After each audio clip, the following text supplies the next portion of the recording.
Rams fans, welcome in on this edition of Rams Showcase. The Rams are incredible, but not perfect. Plus, the NFC has some powerhouses. And later, time for the rematch. We preview Rams at 49ers. Let's rock. We here, man. We gotta take advantage of victory on one way. Let's go. Welcome to Rams Showcase. And now, your host, Sheriff Joe Bags. Yes, welcome to it, Rams Showcase. My name's Sheriff Joe Bags. At Sheriff Joe Bags, at Rams Showcase, ramshowcase.com. It's where you follow along on the internet. Shout out Rams House, helping us out, bringing in the intro this go-around. Calling me out here, Rams House. So the first time he was on there, he was like, that was not nearly the energy that this show requires. So we amped it up a little bit, dude. Shout out. Thank you for the help there. Socials, YouTube channel, all that business. Going to be in the description below, so you can go check him out. Wednesdays, he and Peo hop on the First Down Rams show on YouTube, and that's absolutely awesome. Blast. They cut it up because they do like the over Rams action and stuff like that. So love that show. I try to catch it a little bit while I'm putting this bad boy together, but you know, it's a Wednesday, and this is a Wednesday, so tight windows. We got a whole bunch of action to get into tonight, as, of course, the Rams back in action against the San Francisco 49ers, a team that the Rams lost to earlier this season. But we're back at revenge. That game was a lot closer than I think Rams fans feel like it was. Emotionally, we got smoked, right? But it was like an overtime game, and I mean, it was real close the whole way there. And you take out like the first two drives of the Niners, and I think the Rams kind of like dramatically outplayed the 49ers. So, I mean, lots of things obviously go into that kind of stuff. But this game is rather interesting because of how that first game went. So we'll see how that all shakes out. Full game preview, though, we'll be talking about that here in a moment, including your pants picks, all that good stuff, dude. So plenty of action to get into. Before I totally hop in here, a couple of shout outs here. As, of course, myself and Tuna, we do the Tuna and the Sheriff show. That is on Monday, Wednesday, Friday, 7 a.m. LA time. You can catch us live on the First and Tuna podcast YouTube channel. That is also streamed live on the Rams Showcase Facebook page, so you can check it out there. But if you're a YouTuber, then First and Tuna podcast YouTube channel, slap a sub over there and catch us in the mornings, dude. So sometimes we're very sleepy boys, but we're still there, dude, talking Rams ball. Because we're already into November football, man. That's crazy, man. And then also another shout out here to Damon, getting the Fan of the Year, the Rams rep of the Fan of the Year. Absolutely love it, dude. Super well deserved. Absolutely love that. I'm sure you've seen all the social posts from the Rams themselves, all that stuff. But yeah, good stuff. Damon, probably the most appropriately picked person for this season at the very least. So shout out, dude. That's absolutely awesome. Let's go ahead and get into the business here. So, first of all, the rhythm begins, dude. We're feeling like we're starting to really start to settle in here. And I know that, you know, the last two games, sandwiched in there is the bye week. You got a whooping against the Jags and a whooping against the Saints. But those are, it's hard to take those games and define yourself off of them. So that's where, you know, these next few, really, the rest of the season is kind of a much tougher slate for the Rams. We kind of got rid of the AFC is already gone, obviously. And then Saints, that was kind of like the last of like the bad teams that we had to play. There are a few in there. Like, obviously, we get a couple games against the Cardinals. The Panthers, who I think they can play with anybody. I don't think they can beat anybody, but they can play with most teams, which is good news for them. Lots of former Rams out there. I like to think that that's why. But... so, I mean, we're in a spot right now coming off of that big win against the Saints where, I mean, probably, I've seen the comment by a lot of different people, a lot of different talking heads, talking about that the Rams and Saints game was probably the most dominating performance by any team versus another team this year. The time of possession, Rams broke the record this year. No one's had the football for more than in one game than the Rams had in that game against the Saints. So, I mean, obviously, that's what you want to see coming off of the bye week. Just a well-run, well-oiled machine coming off the bye week. But not all parts are well-oiled right now. We'll get into that just in a moment. But let's talk about the good, dude. So Matthew Stafford, Puka Nacua, Devontae Adams, and the boys, they're really starting to wiggle into their rhythm right now. It feels like this is really like the Rams offense we were told to expect. We're finally starting to really see it. We have Matthew Stafford for MVP, that campaign, very much already rolling. Hop on the train because you don't want to miss it. We're already into November, and we're hammering that drum hard, dude. We're just pounding that thing for the rest of the season. I think no matter how it goes, I think that's kind of where we're at right now, dude, right? Is like he's never gotten what feels like close to being an MVP now, but it feels like if there's a year for it to happen, it might just be this one, dude. Yeah, he's absolutely crushing it out here. But that's the thing, is like we have this campaign. He may not need our help. I think he's doing it himself, dude. We don't need to bang the drum for him, dude. Every touchdown pass he throws is another thud on that bad boy. So absolutely love to see that, man. 21-2 touchdown interception ratio. That is absolutely killing the league, as most people don't have a lot more than 2 interceptions, and everybody's got less than 21 touchdown passes. So Matthew Stafford, number 9 out here, killing it. He does lead the league in yards per game, leads the league in touchdown passes by 3. Justin Herbert's got 18, and our boy Stafford rocking the 3. So LA just absolutely just dotting TDs all over the place, all over everybody, dude. Love to see that. That's good stuff, man. But he's just fully in command right now, and I would say, I feel like it sounds like an absurd sentence, being that he's 37 years old, but I think that this is the best year he's had as a pro. And sure, there's still plenty to go, and that may change over the last few months. But right now, I feel very comfortable saying that. And also, shout out to the old guys here, because I know that there's a big old push for youth and mobile quarterbacks and all that stuff. But Stafford, Rodgers, Flacco, these guys are crushing it out here, dude. So I think that ultimately what I'm looking at here is that, yeah, it's awesome to be able to escape the pocket and do some crazy plays and throw the ball while you're falling down for completions and stuff. But these guys, I mean, the 3 names that I just mentioned, Stafford, Rodgers, Flacco, the old guys of the NFL might all be the best players right now, might just be the best quarterbacks in the NFL right now. You can say what you want about Flacco, but going over to the Cincinnati Bengals, he's killing it. Aaron Rodgers looks very, very good. And I think that he's getting a little bit of shade just because of his defense not playing that well. It's a very highly paid defense that's only playing okay, but he is on fire. And then we know what Matthew Stafford's been doing, just throwing touchdowns all over the place to everybody all the time. It's kind of his thing right now. So absolutely love it. And again, I think that this might be, so far, we might be watching the best year for Matthew Stafford in his career. That might be happening right now. Very exciting stuff.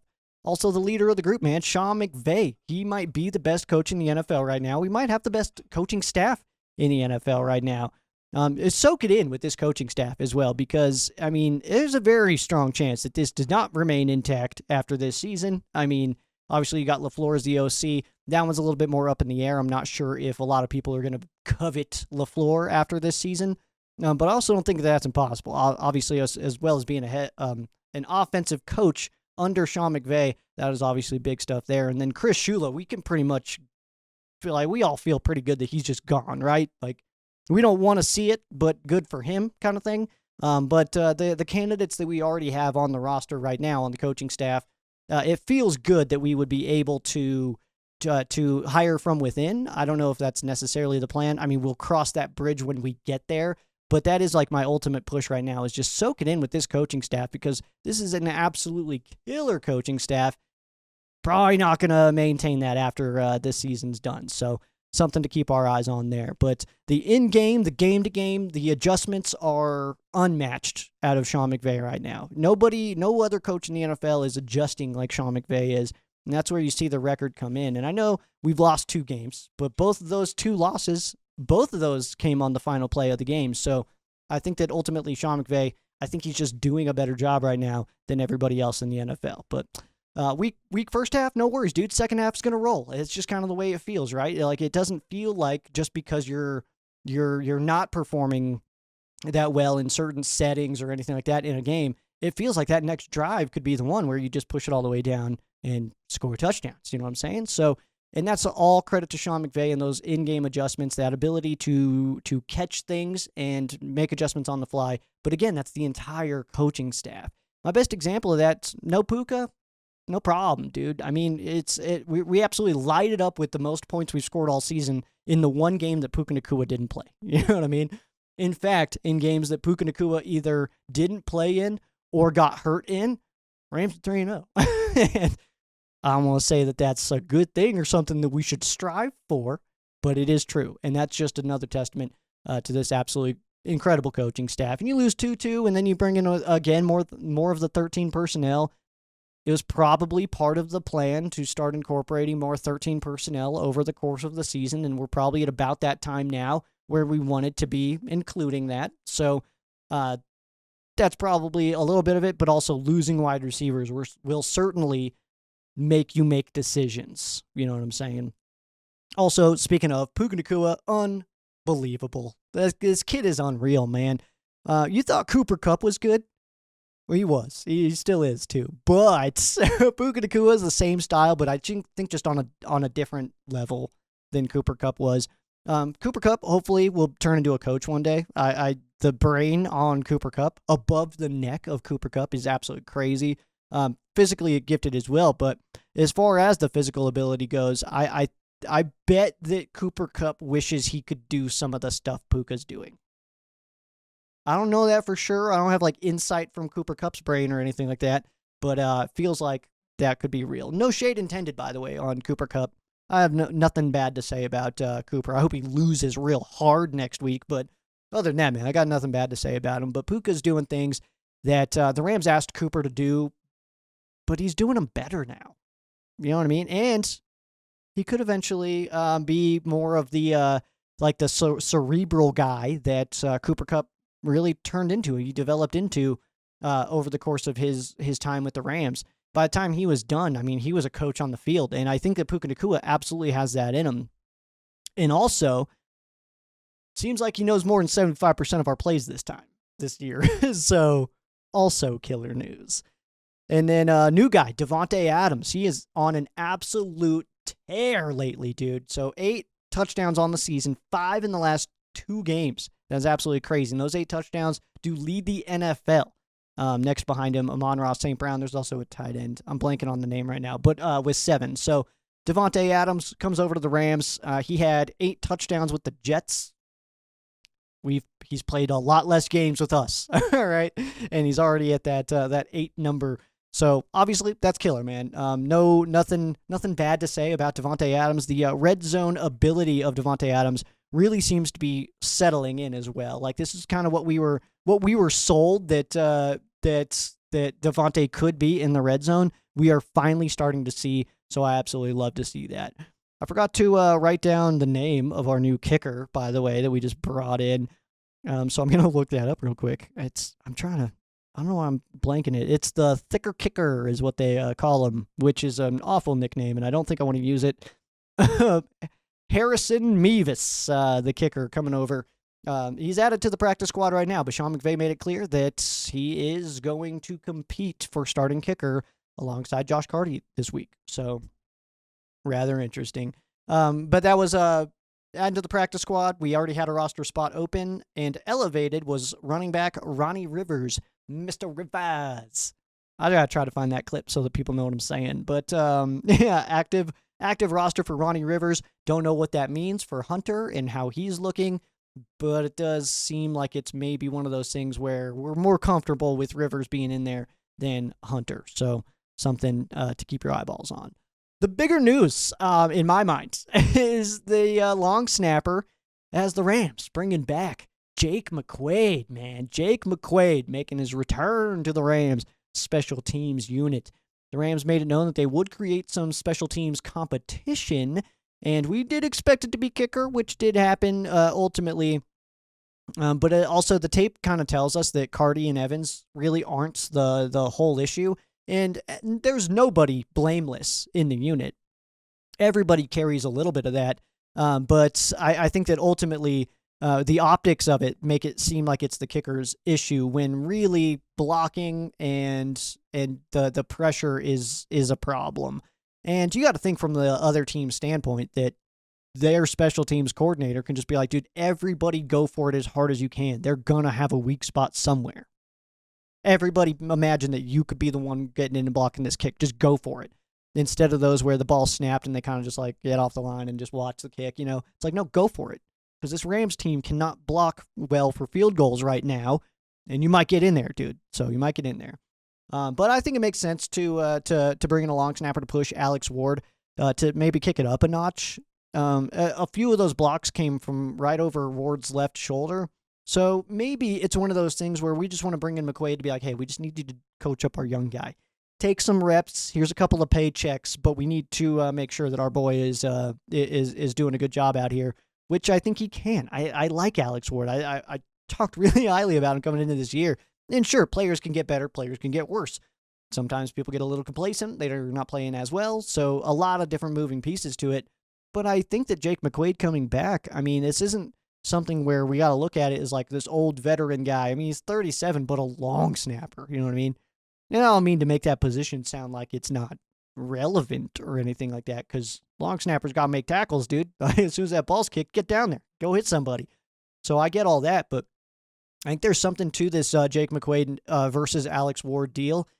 And I don't know what to expect yet. I would say, first of all, we kind of know from Sean McVay's comments earlier today on Wednesday that it seems like McQuaid's just going to go ahead and start. Like, something has to happen in order for McQuaid not to be the starter at long snapper this week. So we'll see how that whole operation is working on the road in a division game. So that's going to be interesting to watch for sure. But something we'll monitor as the game day, as the game week goes on, and that inactive list will certainly be telling. Obviously, you don't want to be rocking with 2 long snappers on your team. That's not how you build successful rosters. So we want to figure this out as quick as we can. Which one are we going to go with? And let's just trim that fat. I am very much a players come and go, the Rams are forever kind of guy, and I'm indifferent. I'll be honest. I like both these guys. I don't want to see any of them cut, but hey, I'll support who is here. That's definitely my style there. So Jake McQuaid returning to the Rams. That means Rob Havenstein, no longer the lone remaining St. Louis Ram that is on the current roster. So, gotta love that. As McQuaid, 37-year-old, he made his way to the Rams as a UDFA in 2011, well embedded into some dark years. He is one of us, if you know what I mean, dealing with the Jeff Fisher years and all that stuff. But he played for the Rams from 2011 to 2020 and spent time on the Cowboys, Lions, Vikings, Dolphins active roster, and then a couple of quick visits to, that was Pittsburgh. I thought I wrote them down here. And Chicago. Yeah, Pittsburgh and Chicago, just some quick stops there, so nothing too crazy. But no guarantees that McQuaid is going to come in and just like take over for Ward, although it does feel like that's at least the plan this week. But it could truly be a sign for Ward, to just be like, give him one of these like, hey man, this is how we do this, or like, sit back, kid, let's watch how the do, I don't know, but it's unfortunate to be getting into double-digit weeks of the NFL season and still be needing to try to figure out who you're going to carry at long snapper. Not good news. Hopefully we get this figured out, but could be a training thing for Ward. Get a vet in here, get him a couple of pointers, get him one of these, like, hey, or whatever they do. I don't know. Yes. But also I wanted to talk about Josh Carty for just a moment here. Because, well, he's kind of under attack from his own fan base right now. So let's chat about it, man. Joshua Carty, he's currently 14th in field goal attempts in Rams history. 14th in kick attempts in Rams history. 13 gentlemen have kicked the football more times than Joshua Carty. He has kicked 49 field goals. Carty is 23 years old. I want you to just kind of put that in your mind right now. Doesn't turn 24 until after the season. Stop thinking about him as a football player for just 1 second with me, okay? Just take that out for just 1 second, okay? He is 23 years old. 23. He is in his second NFL season. I think we just, that's it. I think we're being harsh, is all I'm saying to the kid, all right? He is that. He is a kid, 23. I know that that's not an actual child, but coming from a 34-year-old over here, that's, I'm allowed to say that kind of stuff now, I think. As you get older, you're allowed to call everybody under you, younger than you, a kid. Those are the rules. I still get called a kid. Okay. But with at least 30 attempts, Cardi is 5th in Rams history. As far as field goal percentage goes, he is 2.4% behind being in second place. That would mean that if Cardi makes his next 7 kicks, he will be in second place, as he was right up there. But this week, the averages, of course, have dropped a bit. While the Rams are just absolutely roundhouse kicking teams to the throats, I think that we should maybe be a little bit more patient. Like, I understand that like he missed 2 kicks against the Saints, but we also kicked their heads clean off their shoulders, dude. Like, that wasn't like a deciding factor in the game. So, like, while we're doing that, I think that we can be a little bit more patient, right? Maybe, dude. I don't know. But I also think that like it's a little bit of what I can consider a sophomore slump, or what I will consider a sophomore slump. And I just feel like we are at a point right now with a 6-2 Rams team who's absolutely kicking the butt cheeks off of football teams right now. Is it like maybe we can give them an opportunity to get out of this slump? Maybe, because kicker hasn't lost us any games yet. Maybe it will. Maybe it could. But where we're at right now, it's like when we're beating a team by 27 points, maybe those 4 can be forgiven a little bit. Obviously we want all the points we can get, dude, but maybe they can be a little bit forgiven. Because also, who would replace him? That's my biggest question. Who? Genuine question here. Give me names and reasons. Who would you rather see? Who is available? Who would you rather see right now kicking field goals for the Rams? I don't have a lot of names. I have some names that I'd be fine with, but also it's not up to me. Whoever's kicking field goals, I got their back, I think, is kind of where I'm at. But yeah, his kicks haven't looked right. That's unavoidable, and that's not what I'm trying to defend. I mean, he's certainly missed some kicks this year, and some kicks that you kind of look at and you're like, that's got to go in, man. That's got to go in. But also, I urge you to go back and watch them. Watch every single kick. Watch the snap. Watch the hold. Watch the blocks. Watch each individual player one by one. Watch every single kick 11 times, and watch every single individual player. With that being said, once you do that, once you go back and watch all these misses, you watch all 11 people, I want you to come back and tell me exactly whose fault you think it is. And if it's Cardi, that's fine. You're allowed to see certain things, but give me reasons too, because I see a lot of people that's like, well, he sucks. Why? What is he doing that you think he sucks? It's like, well, he was delayed on that kick, and it's like, yeah, there was a free runner. The far blocker on the right side, no names here, but the far blocker on the right side went inside when he didn't need to. I mean, obviously you always take the hottest guy, but that guy was blocked. So why is the outside guy being left free? That was your guy. Cardi's fault? Maybe not, dude. Maybe not. I don't know what everybody's being told to do, and that's also another part of this. All of our players make mistakes, though, man, and all of them have rough stretches, but that doesn't make anybody a bad player. I think Josh Cardi has shown that he can be a very, very good kicker for the Rams, actually. So maybe a couple of bad ones doesn't mean we just need to throw him to the side right away. Cardi and the rest of the special teams are what I would consider a rough stretch. We can't seem to break a kick or a punt return. Field goal unit, definitely not hitting on all cylinders, obviously. Ethan Evans, absolutely ridiculous. Nothing bad to say about him. But the blocking even on punts, some of those are getting real close. Some of those are getting extremely close. And I'm in no position to call for anyone's job. That's not something that I would do ever. But it is, however, the job of Chase Blackburn to get this fixed and get it settled in. And maybe I'm in the minority here, but I kind of trust that he will. I think he's a good coach. So the Rams are just too well run to fall apart at the teams. And I really like that sentence. We're falling apart at the teams, dude. So we can't do that, though. We're too well coached. We're too good. We're just too talented to be able to do that. But I say just give the kid a minute, man. He's definitely had some bad kicks for sure. Some bad kicks, some bad blocking, and some terrible blocking. And I think that not all of those go on to Cardi, honestly. The exit angle of kicks is like this, dude. When you go 50-plus yards, that's the window it's got to leave. So, I mean, it's like if you're pointing this way, And, that's going to go there. But you turn like this, 50 yards later, that's going to be a dramatically different thing. We all know those examples, but he's making adjustments, and it just makes a massive difference. When you're trying to kick this way, you see a free blocker, so you're like, let's go this way. Then it's a big miss. You know what I mean? And I think that we're being a little bit harsh. We're going to get into our playoffs, our standings here right after this quick break. It's Ram Showcase.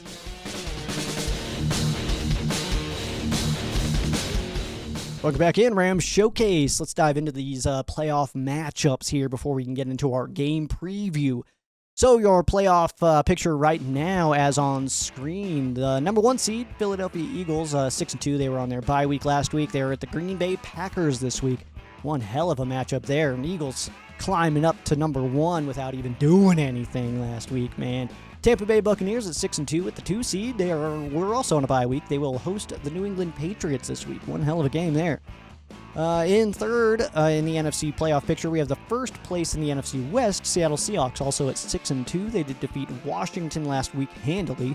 And this week they will host the Arizona Cardinals. And your 4 seed, the Green Bay Packers, 5-2-1. They lost to the Carolina Panthers. This week host the Eagles. And then when we look at who would play who, the 5th seed, the Los Angeles Rams, in second place of the NFC West, 6-2 record. They defeated the New Orleans Saints this week at the San Francisco 49ers, who are third place of the NFC West, and the 6th seed, who would be playing the Seattle Seahawks in the playoffs right now if it started today. The Niners defeated the New York Giants and will host the Rams. And the last team in right now is the Detroit Lions at 5-3. They did lose to the Minnesota Vikings, and this week they are at Washington. 4th place of the NFC West, by the way, is the Arizona Cardinals. They are currently 12th in the NFC. They are the 5th team out. And also naming Jacoby Brissett starter? All right. I mean, good news that Kyler's making so much money. That's cool. No complaints on this end here. But some notes just about the playoff picture and kind of just what we're watching this week. So Green Bay, Philly, that's one sick game. That is a hell of a matchup. I'm fired up about that one. The Green Bay Packers losing to Carolina and the Browns this year. I think that there's a little bit of like uneasiness in the fan base and possibly locker room. I just think the Green Bay Packers are just missing a true number 1 receiver. If only they had somebody like I don't know, like a Devontae Adams or something. I think they'd be a lot better off. But yeah, and then the Philadelphia Eagles off of a bye week. Really curious to see how they're looking in that game. Should be a fun one to keep our eyes on. Detroit, Washington, certainly an underrated game, but with Daniels out again, maybe not so much. And I think ultimately I can confidently say I think I was wrong on Washington. I thought that they were adding some really, really good leadership pieces. Von Miller already had Bobby Wagner, stuff like that. You get over Debo, who, I mean, sure, but like stuff like that. But like, you lose a lot of players on injury. Daniels has been in and out. They lost Eckler for the season, stuff like that. So I'll say I was wrong on Washington, but with an asterisk. Arizona, Seattle this week is a sneaky good game. I feel like the Cardinals are actually feeling good right now, just based on that game last week. And then naming Brissett the starter, who I think that is, unfortunately, as Rams fans, a smart move. I don't think that Kyler Murray is very talented. Well, talent, obviously, there. But there's something there, man. There's something mental going on with Kyler where, first of all, like if somebody breaks through the line, he just crumbles. Like, he's, you know? That's right. That's my Kyler Murray impression. That's awesome. But it's not that Arizona will make a run for the division or anything like that. Like, I don't think that they're, like, feeling that good. But a division game against a good team, you never know, dude. But Seattle, are they getting some big heads out here, dude? There's a lot of conversation about how good the Seattle Seahawks are in the NFL media right now. Some people saying that they might be the best team in the NFL. I don't know, man. What I can confidently say now is I don't think that the Sam Darnold we knew back in the Jets exists anymore. I think he's dead. I think that Sam Darnold has developed into one hell of a quarterback, and Minnesota Vikings blew it. That's what I'll say. Yeah, they get a little too tied into the J.J. McCarthy train, and I think they blew it by getting rid of Sam Darnold. They also had Daniel Jones last year. That's crazy to think about, that they have like 2 guys who were killing it this year. And McCarthy looked great last week, but he did come in with a little bit of a different swag. I don't know what happened there. He kind of was such a dork for this whole time, and then all of a sudden last week he comes in and he's just like being funny and stuff and playing good ball. Pretty interesting stuff. New England, Tampa Bay, obviously, as well. In the early window is one to watch. Pats are playing some really, really good football right now, but against the Bucs off a bye, tough, dude. Also, Patriots haven't played really stiff competition yet, so this will be a good barometer to see where they're at. Obviously, though, our eyes a little bit more on the Buccaneers, as we have the same record as them in the NFC, trying to catch them and get as high up on them seeds as we can. You know what I'm saying? We got a full game preview. Rams, Niners, Revenge Week. We'll get that game preview. That's right after this break. Ram Showcase.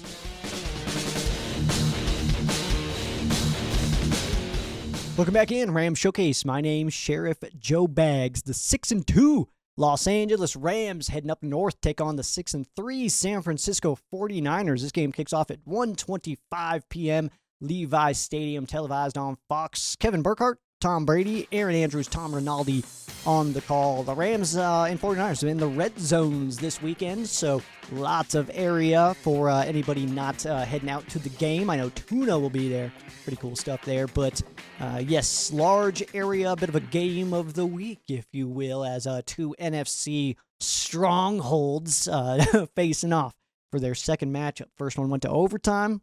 Good stuff there, man.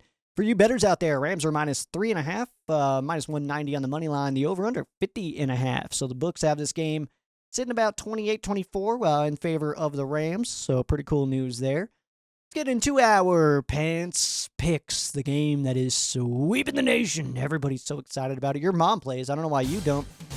But this week, Rams will be rocking the white jerseys.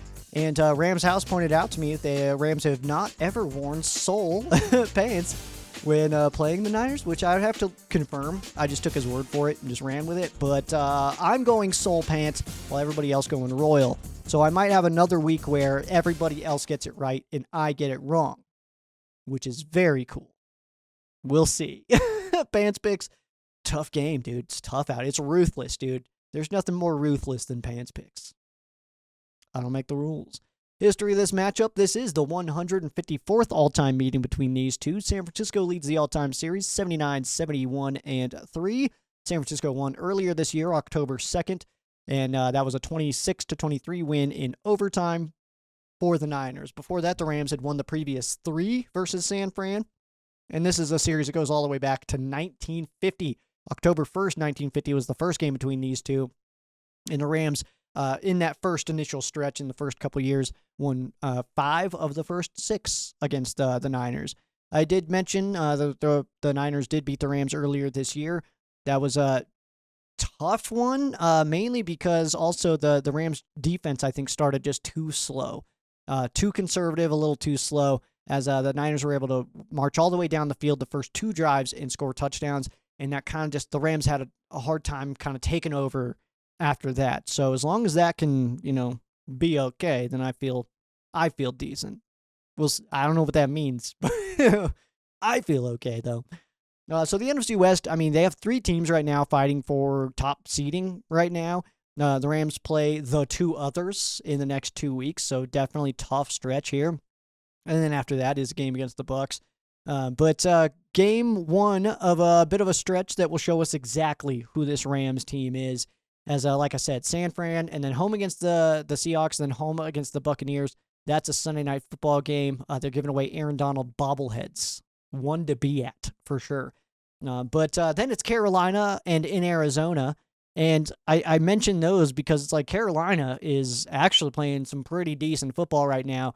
And Arizona, anything can happen, against Arizona. The Rams actually got smoked in Arizona last year. So take that, and then the Detroit, and then heading to Seattle. So it doesn't really get easier for the Rams, but you almost don't want it to. You know what I mean? Like, you don't want a bunch of easy games, because then, first of all, you get a bunch of internet people being like, they're not even playing anybody. But then you also just don't really know what you're going to look like when the real action begins, which is, we're in real action, but like the real action, Like, we get preseason, the real season, and then the real season, You get it. My hockey fans know exactly what I'm talking about here. So But by week 16, we'll be able to confidently say who we are. Confidently say who we are, no matter what direction that is. I feel like we're confident right now after a couple of big wins, but this next stretch is truly going to tell us everything. And I think it really is until week 16. So from week 10 to week 16, it's a little bit of a gauntlet. Again, that's San Fran, Seattle, Tampa Bay, Carolina, Arizona, Detroit, Seattle. That's a stretch, man. That is a heck of a stretch there. And then you wrap up against a couple of birds. You get the Falcons and then the Cardinals one last time. Falcons, too. I mean, that's a Raheem Morris-led team. I mean, it's not like these are going to be easy games the rest of the way out. In fact, I don't really think that there is an easy game the rest of the way out because you can even look at the Arizona Cardinals and be like, well, it's a division game. You never know. They get frustrated out there, too, in Arizona, man. So you never know. Before San Fran, they are battling injuries just about everywhere. They did trade for outside linebacker Keon White. But the overall vibe that I get is that from the 49ers fan base is that they're disappointed in the lack of moves. They've been dealt a lot of injuries so far this season. A lot of gentlemen, sitting on IR and in street clothes during football games. And I think that overall the fan base is a little bit frustrated that they didn't make more moves, that they decided Keon White, and then it's like, okay, but we've got our guys here. And it's like, yeah, but you're missing so many. A bunch of guys are out. So obviously that's tough. And I know the jokes about like they're sacrificing everybody else so that CMC can remain healthy. I'm just saying, dude, I don't know if it's only week 10. I understand that. But also that's a lot of wear and tear they're putting on that dude. And he's coming off of some tough injuries to maintain. I think as we get into November and December football, we're going to start to see the impacts. So far we haven't, but it's been nice. It's been, warm weather and in domes and stuff like that. Early season, you haven't just been absolutely just, curb stomped yet all season like a running back gets. So I think it will catch up, but also I don't hope injuries on anybody or anything, but that's just, they're using him so much, man. They're Steven Jacksoning him right now, and I'm just not sure how sustainable that is. Steven Jackson, obviously, more than 10K career yards, all that stuff, was a very, very good player for a very, very long time, but also didn't have the level of injuries that CMC is already dealing with. So there's that part. Teams like the Rams and the Seahawks are healthier at this point of the season, though, and putting the Niners in kind of a tough spot as we head into the later months. Bucks, Seahawks, Rams, all teams that are healthier than the 49ers, who they're trying to overcome right now because the 49ers are sitting behind all these teams. So that's just a tough spot to be in. And I think it kind of starts this week with the Rams shutting that down. And just, if the Rams can win this game, then obviously you get a division opponent to 4 losses, but also yourself with a division win, which the Rams do not have so far this year. So we're looking for one of those. But that's a tough spot to be in, man, with that many injuries for the 49ers heading into the back end of the season here. Let's take a look at some connections here. We have some former Rams who are currently on the 49ers. I just got the one. Wide receiver Demarcus Robinson. I loved D-Rob when he spent his time with the Rams, but now he's a Niner, so he's dead to us. I don't make the rules. And then Jimmy G sitting on the Rams side, of course, as this game's not played at SoFi, but he remembers SoFi so well. I want to talk trash. He's like our guy now. So I don't know what to say. You know what I mean? It was fun, though. It was fun. When he wasn't our guy, it was fun seeing AD throw him to the ground, man. Traven Howard with the pick. That was the best tackle of, what was it? Greg Gaines. Greg Gaines' career. That was his best tackle of his career, man. Tackling Traven Howard so that they would just close the game out, dude. Don't do anything fancy here. Go down. Yeah, that was Greg Gaines all over him. I love that. Let's take a look at the matchup here. Rams offense going against that Niners defense. Rams offense is 7th in the league, putting up about 380 a game. And the Niners sitting pretty middle of the pack. They're giving up about 340 a game, 15th in the league. Passing the football, Rams best in the NFL, 258 a game. And defending the pass, the Niners are 20th. Running the football, the Rams put up about 112 a game. That's 18th in the league, and the Niners give up about 109, middle of the road there. Average points being put up about 26 for the Rams, is tied for 8th, and the Niners give up about 21, tied for 9th. Third down conversions, Rams get 39.6 of them. That's tied for 15th, so near middle of the road there. The Niners give up 39.3, so pretty close there. That's 18th in the NFL. Some notes here on the offensive stuff as far as some stats go. Matthew Stafford is currently 5th in the league in passing yards, but 1st in yards per game average. There's the 4 others ahead of Stafford just haven't had their bye week. That's how math works. I did that myself. That's pretty cool stuff. There are 32 other quarterbacks in the NFL right now who have thrown more interceptions than Matthew Stafford. Absolutely love to see that. And only 7 of those 32 have more pass attempts than Matthew Stafford. So you're doing math there. 25 that Matthew Stafford has thrown more attempts than, and they've thrown more interceptions. He's absolutely killing it, man. Let's see, 25 quarterbacks have been sacked more than Matthew Stafford. Only 5 of those 25 have more pass attempts. Matthew Stafford has the 3rd lowest interception percentage. Kyren Williams is 11th in the league in rushing, 9th in yards per game right now, and 5 of the 10 ahead of Kyren have already had their bye week. So looking pretty good there as well for K-Dub. Kyren Williams has the 3rd most rushing first downs in the league, 75th in the league for the longest run. So pretty low on that number, but 24th in yards per attempt. So his averages are doing all right, but he just doesn't, he's just not going, he's not breaking off a Trey Mason versus the Raiders in 2014 kind of moves, you know what I mean? Was that 89? I think that was awesome. Also, fumble notes. There are 27 players in the NFL who have more fumbles than Kyren Williams. Do with that what you will.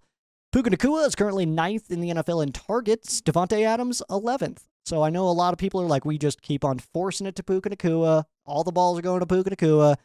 True, but also to Devontae Adams, and rightfully so. These guys are both incredible. And Devontae Adams now leads the NFL in touchdown receptions with 8. Some opposing players that we're keeping an eye on for the Niners defense. We're going to start with Bryce Huff. He leads the 49ers in sacks already, and the man he was backing up just tore his ACL. So, yes, no starts on the season yet for Bryce Huff, but he leads the 49ers in sacks, also leads the 49ers in TFLs. He also has 6 quarterback hits and 4 sacks. That's 4 sacks, so he leads the team. And this will be his first official starts of the season. Bryce Huff getting blocked by A.J. Jackson. We'll see how it goes. Next up, linebacker D. Winters leads the 49ers in combined and solo tackles. And with Warner being out for the season, tragic injury there. That was brutal, man. Absolutely brutal injury from Warner. But a lot has fallen on some of the other guys who have been around, such as D. Winters. We know that name. He's been with the Niners for a bit. If the Niners are going to be contenders, it feels like D. Winters makes some plays, So we'll see how that shakes. And then last up here, we'll go with the defensive back, CB, Diamador Lenore. The only player on the 49ers with an interception. He's just got the one. That's all they've got all year. But he gets in on a lot of tackles and can certainly impact the play. So obviously, I imagine that he will follow Devontae, similar to how they did it last time these teams played. And that's simply just because, it makes sense, right? That they won that game, so they would try to kind of replicate some of those things. But we'll see if they maybe saw some things that they want to try to shake up on that defensive side. Robert Saleh, defensive coordinator of the 49ers, obviously a very, very good coach. So we'll see his plan and how different it is from the first time we played, which I think that these games will be, they are very much 2 different games. That's obvious, but you'll feel it. You know what I mean? Like, you're going to be like, oh, that first game had nothing to do with this. Nothing at all. 3 to see on, actually, let's go with the best one-on-one for the Rams offense versus that Niners defense. I'm going to give it to Bryce Huff versus A.J. Jackson, man. So Bryce Huff getting his first start of the season, even as a backup, has done extremely well rushing the passer for the San Francisco 49ers, but we got the brick wall over there, A.J. Jackson, man. So that's going to be a fun matchup to watch this week. That's one of those that I'll kind of just, as I'm watching everything unfold, that's kind of like a little bit where I'm paying attention this week is A.J. Jackson blocking Bryce Huff. 3 to see for the Rams offensive side. We're going to start with the wide receiver Devontae Adams, officially the red zone threat that we were told he would be for the LA Rams. Absolutely love to see it, but it's like for real now. Like, we knew it was coming because we knew that Devontae Adams entering the season, incredible player, incredible wide receiver, Hall of Famer, And then it just it didn't feel like it was really clicking. He's way up on targets, but I mean, I mentioned the targets, but he's also pretty low on the receptions and stuff like that. No dramatic difference there, but that does seem to be evening out just a little bit. So Devontae Adams, our red zone threats, and he's pretty damn good at it, dude.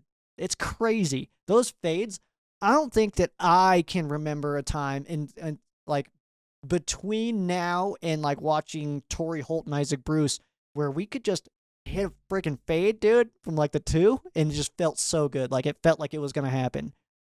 It's been a while. Like, because we were trying to do this stuff with like Brian Quick.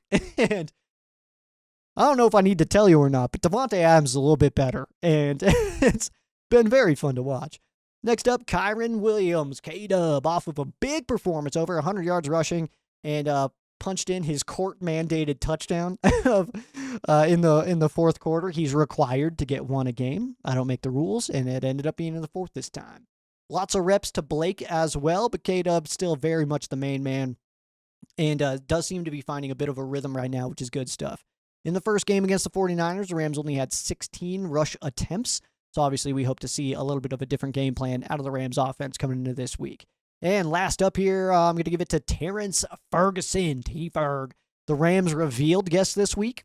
Killer. I absolutely love Rams revealed. That's probably my favorite piece of content that the Rams, publish on a weekly basis. But to learn more about Terrence Ferguson, where he's come from, his motivations, I think was very cool. I think we kind of understand a little bit of the physical abilities of a Terrence Ferguson, but to see what keeps him going and to talk about his family, to talk about his dad, his brothers, his mom, and just, how they all just like stuck together and stuff like that through all that craziness. It's not my story to tell. I recommend you check out Rams Revealed if you haven't already. I think is absolutely incredible, man. So the motivation for him to obviously do well and just, be a good person and player. And then also in some years here, in a few years, to be able to negotiate a second NFL contract. And that's the moneymaker, you know what I mean? That second one's usually where you make your dollars. So to be able to help his family, so like that, I think is just, it's so super cool. And when you start to learn more about the human beings that are under these helmets, I think it brings me closer to the game, I think. It kind of just makes me kind of appreciate certain things a little bit more. But Terrence Ferguson, man, I think I'm feeling awesome about Terrence Ferguson, man. I hope he's here for a really long time. I don't want to speak too early here. Best tight end in Rams history? Not yet. Don't go crazy on me in the comments here yet, but might be eventually. Just saying. With that mindset and these physical abilities, definitely not impossible. Feels like he's starting to get more involved. He's getting into more of a rhythm now, which is really good to see.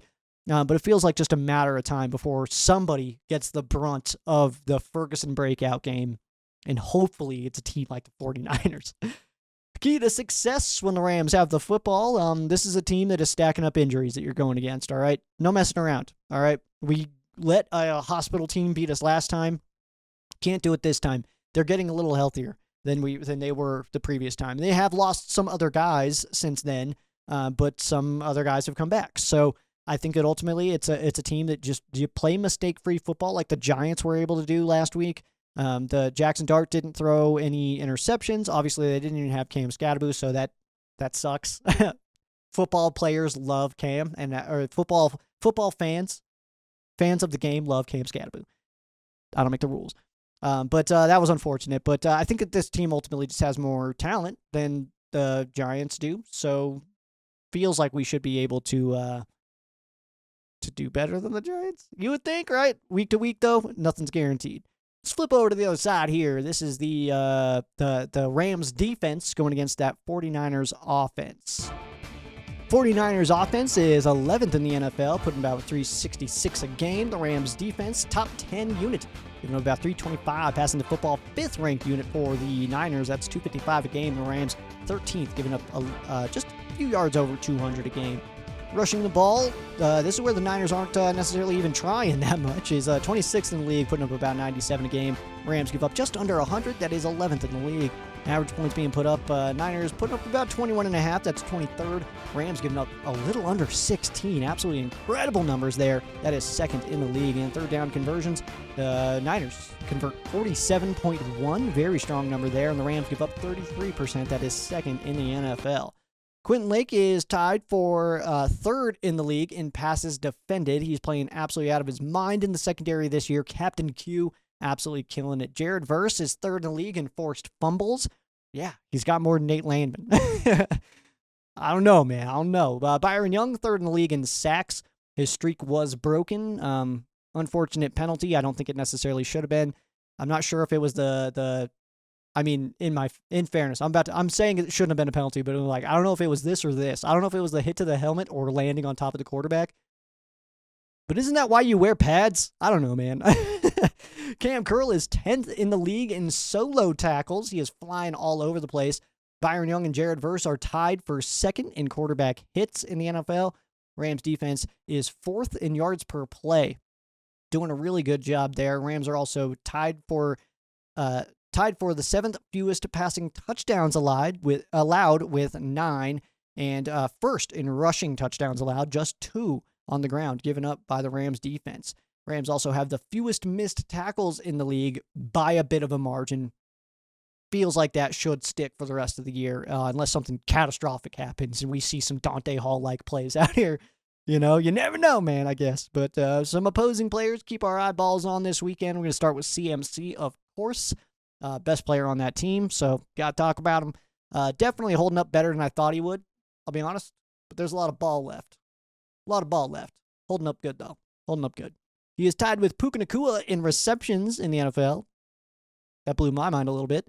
And definitely down on rushing, but he's a huge threat through the air. His average in rushing, too, he's just not really doing a whole lot in that realm. But the 49ers aren't blocking that well, and also just not trying to run the football as much.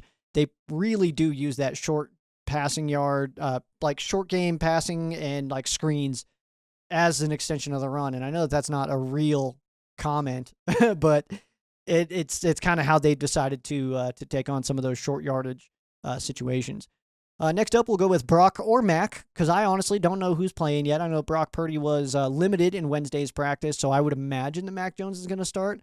And it's kind of interesting, man, that like somebody mentioned it on Tuna and the Sheriff in the comment section that it might have been Brett that mentioned that Shanahan wanted Mac Jones. He really liked Mac Jones and ended up with Brock Purdy. What was it like? Was that the Trey Lance thing? I think that might have been the Trey. I don't know. I don't remember exactly, but Trey Lance did not work out, and now they got Mac Jones and works in his offense, man. I understand why you wanted him. It makes sense. But Mac seems to just run the Niners offense better, in my opinion. Talent-wise, I think that they're pretty similar between Mac and Brock. I just think that mentally, Mac Jones is a little bit, he just runs the Shanahan offense, in my opinion, a little bit stronger. But they both can be efficient with it. Obviously, between the two of them, they're fifth in the league in passing as a unit. So, you know. And next up here, we're going to go Colton McKivitz, right tackle. Colton is responsible for slowing down Byron Young after his streak was broken. All right. And I'm not sure that Byron is a see red kind of guy based on like missing out on his streak or anything like that. But after one sack performance last year out of the entire unit, the Rams defense might fly a little bit under the radar this week. McKivitz, though, will get his fair share of reps against Verse as well, but his main duty will be BY, and I'm definitely watching that one, man. I think the BY is going to get McKivitz a couple of times there. Best one-on-one here, I'm going to give it to Q Lake, Captain Q, and George Kittle. I love this matchup here. Kittle only has 100 yards on the season, but we Rams fans know that really doesn't mean a whole lot. He could certainly go off at any point, but Q is going to get his reps on the tight end, and Q also a little bit different swag since he got that interception, man. He just walks a little different. So I'm expecting some big things from him as the rest of the season goes on. Speaking of, our first of the three to see is going to be Captain Q, Quentin Lake. As one of the best in the league right now at defending the pass. And in the first matchup, the Rams definitely struggled to slow down Mac Jones and that passing attack. But Lake is having what I would consider his best career season, and a big game against a big rival, damn near mandatory if we're going to be talking about this as a killer year for Q Lake, right? Kendrick Bourne last time around had 142 receiving yards in the first game, but surely get a little bit more eyeballs, but that was like easily his best performance, and he hasn't really done a whole ton since then, so maybe it's a versus the Rams kind of thing. I'm not totally sure.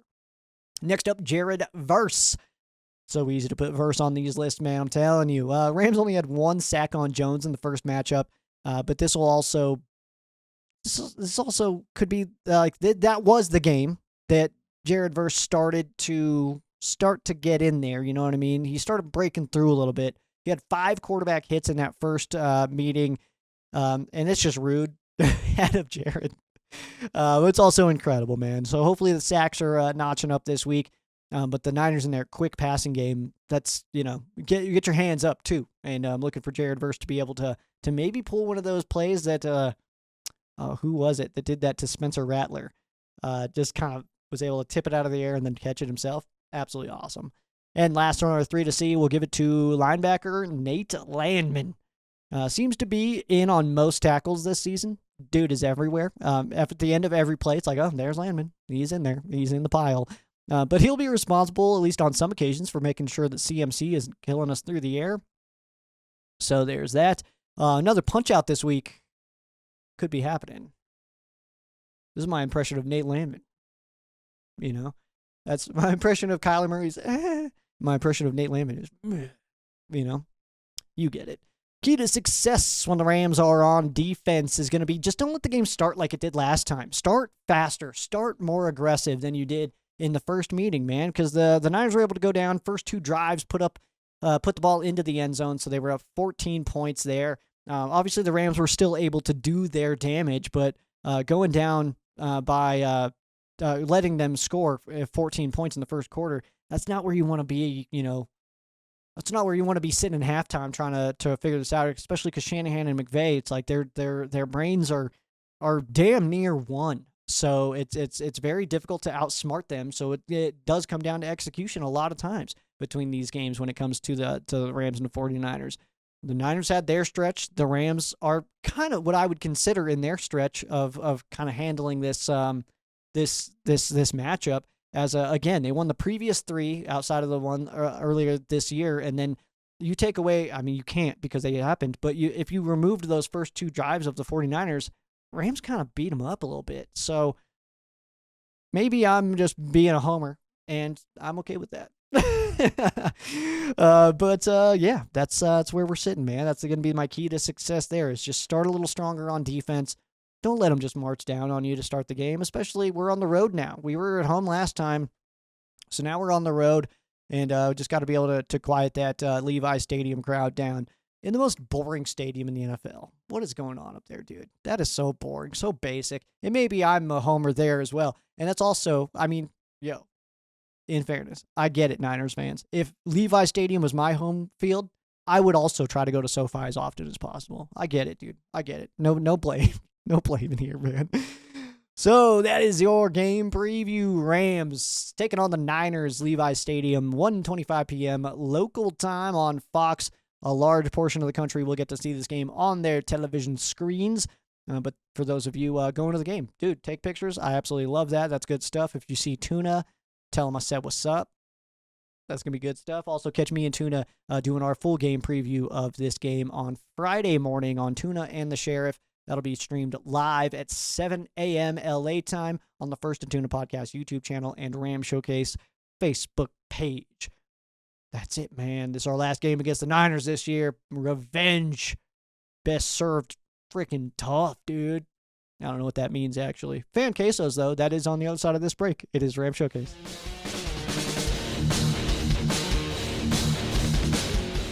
Welcome back in. This is Ram Showcase. My name's Sheriff Joe Bags. Not a ton of fan quesos this week. I don't know what happened.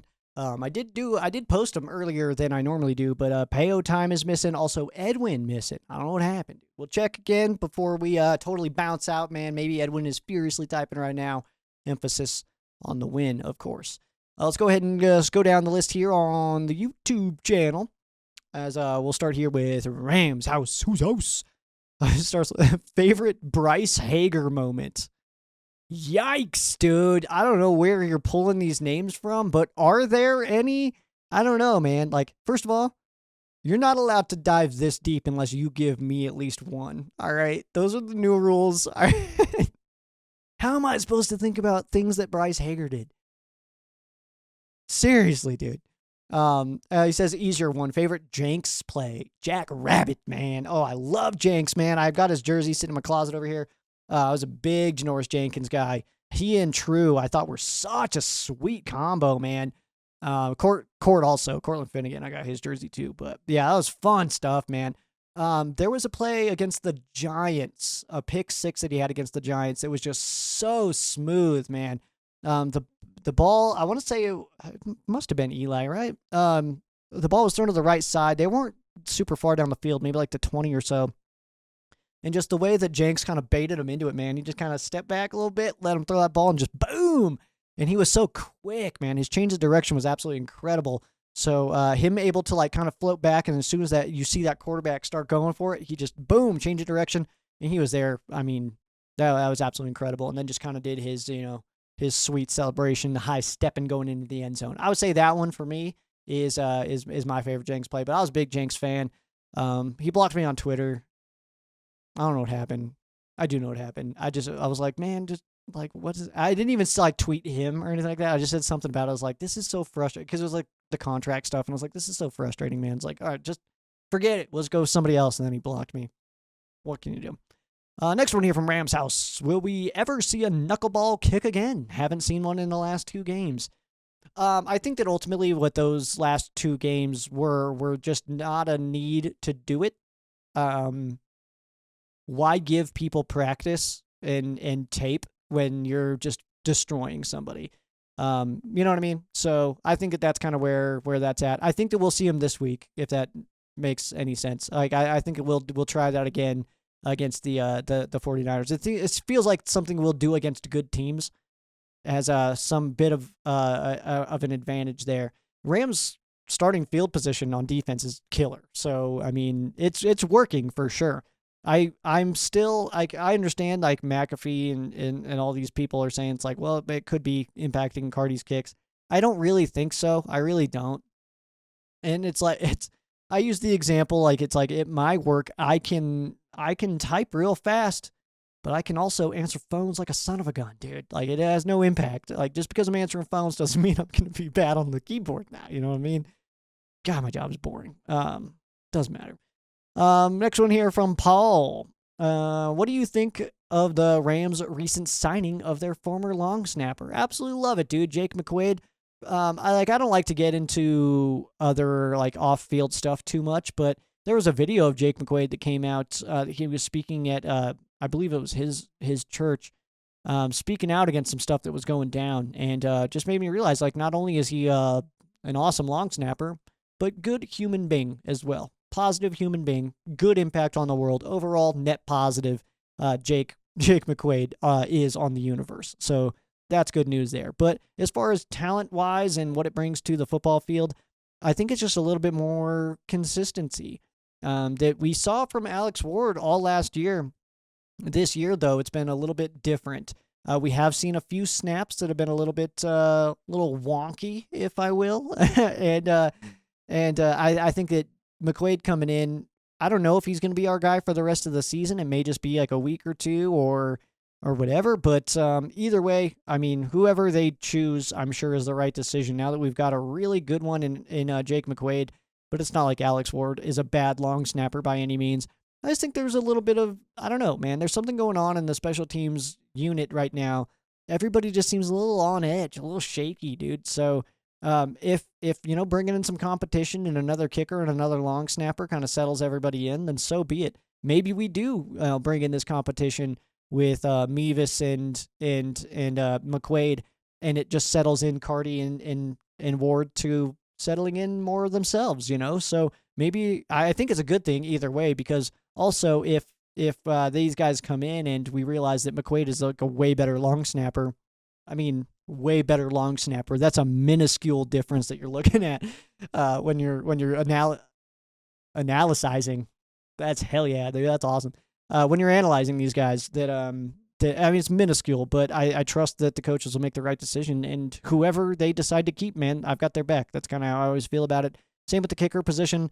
If you're on the Rams, I've got your back, and I hope you kick all the butts. You know what I mean? Second you're gone, whatever. It's like all the former Rams that have left and are now on other teams. Like, I don't care how they do. Like, not my problem, dude. Look at where I'm sitting right now. Do you think I care about other teams and what they're doing? I do not. Let's see. Rams house. If Sean McVay was candy, what candy would he be? Huh. I feel like I've already used some really good ones for like the best of the best. But I don't know why the hair makes me think of Butterfingers. I'm gonna go with that. First of all, Butterfingers are absolutely delicious, and I mean they're a little difficult to get through sometimes, and I would consider that the press conferences where it's like I'll watch every one, but there gets to a point where the question's asked and it's like I bet I can guess this answer out of Sean McVay. You know what I mean? So sometimes it's a little bit of okay, yeah, he's just saying stuff to get through this, and maybe that's how you feel about Butterfingers. Maybe not. I don't know. Moving on. Next one here from Rams House. You can bring back one player in Eric Weddle-like fashion to help the Rams win this year's Super Bowl. Who would that player be? Doesn't matter how far back you pull.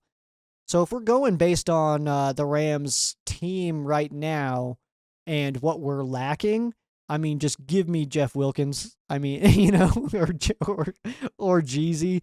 But at their peak, maybe not right now, but if I had to go with somebody who could come in right now and destroy, could you imagine trying to block Byron Young and Jared Verse on the edge with Aaron friggin' Donald running up the middle? Not possible.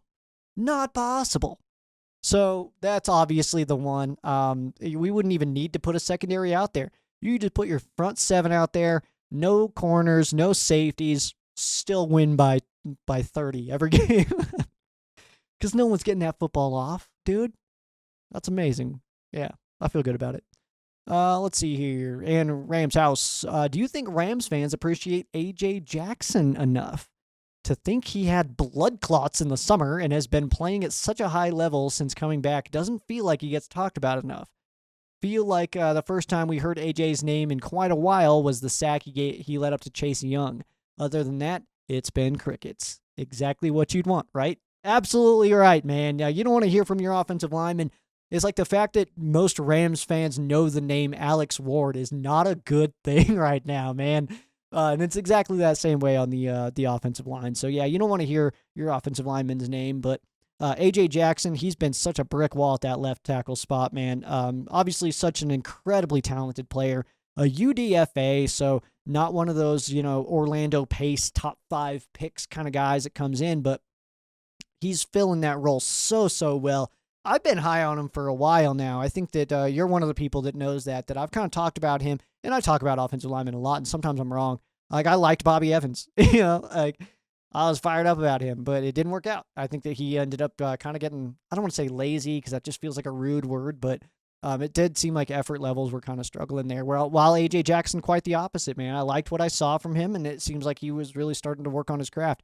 Also, his face, he's just a scary human being, dude. His whole build, his face, his whole demeanor, he's terrifying, man. I would not want to try to, actually, I would love to try to get through a block from A.J. Jackson. If I could make that happen, dude, to film that, me trying to get through A.J. Jackson, that'd be the funniest thing in the universe, dude.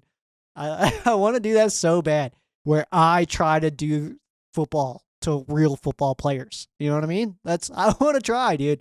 Like, could you imagine me trying to cover Devontae Adams? I'm like trying to press him. That's gold, man. That is such a funny thing to watch.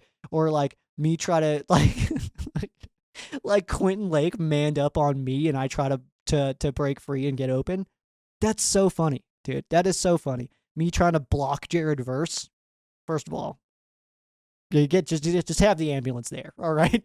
have the gurney already out, dude, because I'm going to need it, all right? But yeah, all that stuff, man, all that stuff. So, yeah, it's fun.